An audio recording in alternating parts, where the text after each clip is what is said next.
नमस्कार। आज बात करते हैं आरपीएसजी वेंचर्स की और उसके शेयर में आई उस जबरदस्त तेजी की। आखिर इसका आईपीएल से क्या कनेक्शन है? चलिए इसी को समझने की कोशिश करते हैं। तो सवाल सीधा सा है, सिर्फ 5 दिन और रिटर्न पूरे 56%।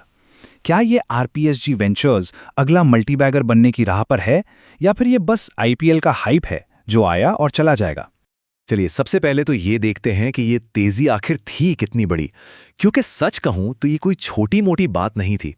तो देखिए 25 मार्च से लेकर अब तक मतलब कुछ ही दिनों के अंदर इस स्टॉक ने इन्वेस्टर्स को पूरे 56% का रिटर्न दिया है। इतने कम समय में ये आंकड़ा सच में कमाल का है। और बात यहीं खत्म नहीं होती।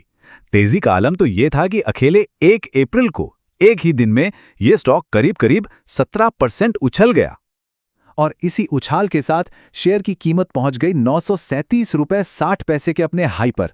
मतलब बाजार में जो जबरदस्त हलचल मची थी वो साफ दिख रही थी। तो सवाल वही है, आखिर इस तूफानी तेजी के पीछे है क्या? और इसका सबसे बड़ा जवाब वो जुड़ा है आईपीएल यानी इंडियन प्रीमियर लीग से। असल में इस पूरी रैली के पीछे की सबसे बड़ी वजह है आईपीएल टीमों की आसमान छूती वैल्यूएशन। और ये सिर्फ किसी एक टीम की कहानी नहीं है, ये एक बड़ा ट्रेंड बन चुका है जो पूरे स्पोर्ट्स बिजनेस पर असर डाल रहा है। अगर इसे थोड़ा और समझना है तो जरा दूसरी टीमों को देखिए। अभी हाल ही में आरसीबी और राजस्थान रॉयल्स जैसी टीमों की वैल्यूएशन $3 बिलियन के पार चली गईं। इससे अंदाजा लगता है कि आईपीएल टीमें कितनी बड़ी इन्वेस्टमेंट अपॉर्चुनिटी बन गई हैं। तो अब सवाल आता है कि इस आईपीएल ट्रेंड का आरपीएसजी वेंचर्स से क्या लेना देना है? इसका एक सीधा और बहुत मजबूत कनेक्शन है और वो है लखनऊ। बात यह है कि आरपीएसजी वेंचर्स के पास IPL team Lucknow super giants में 51% की मतलब मेजॉरिटी हिस्सेदारी है। इसका सीधा सा मतलब हुआ कि टीम की वैल्यू जितनी बढ़ेगी कंपनी को उतना ही फायदा होगा। और लखनऊ सुपर जायंट्स कोई छोटी मोटी टीम नहीं है, अपने आप में एक बहुत स्ट्रांग बिजनेस एसेट है। देखिए उनका फैन बेस बहुत तगड़ा है, टिकट सेल्स हमेशा बढ़िया रहती हैं और बड़ी बड़ी स्पॉन्सरशिप डील्स भी उनके पास हैं। लेकिन कहानी में एक नया ट्विस्ट आया। हाल ही में एक ऐसी खबर आई जिसने स्टॉक में मानो आग ही लगा दी। हुआ ये कि एक लेटेस्ट डेवलपमेंट ने लखनऊ टीम की जो असली कीमत है उसे सबके सामने लाकर रख दिया और बस इन्वेस्टर्स का पूरा नजरिया ही बदल गया। खबरें ये आईं कि संजीव गोयनका अपनी आईपीएल टीम में से 15% की हिस्सेदारी बेचने की प्लानिंग कर रहे हैं। बस यही वो खबर थी जिसने मार्केट में तहलका मचा दिया। अब इस डील से क्या होगा? इससे कंपनी के लिए एक बहुत बड़ी वैल्यूएशन अनलॉकिंग हो सकती है।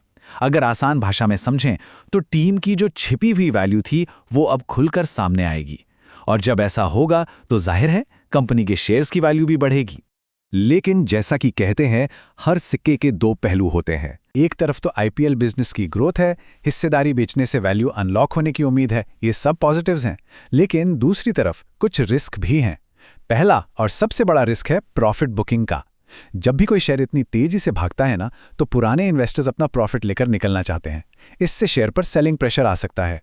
और एक बात और, इतनी बड़ी रैली के बाद भी ये स्टॉक अभी अपने ऑल टाइम हाई पर नहीं पहुंचा है। तो अब इन सब बातों को मिलाकर देखें तो आगे की राह कैसी दिखती है? देखिए लॉन्ग टर्म में तो आईपीएल का बिजनेस काफ़ी स्ट्रांग नज़र आता है, लेकिन हाँ शॉर्ट टर्म में स्टॉक में काफ़ी उतार चढ़ाव देखने को मिल सकता है। मतलब वोलेटिलिटी बनी रह सकती है। ये एक तरह से long term growth versus short term risk वाला मामला है। तो आखिरी सवाल यही उठता है, क्या ये सिर्फ कुछ दिनों का जोश है, एक शॉर्ट टर्म हाइप, या फिर इसमें सच में लॉन्ग टर्म वैल्यू है? खैर, इस कहानी का अगला चैप्टर क्या होगा और ये रैली कितनी टिकेगी, इसका जवाब तो सिर्फ वक्त ही देगा।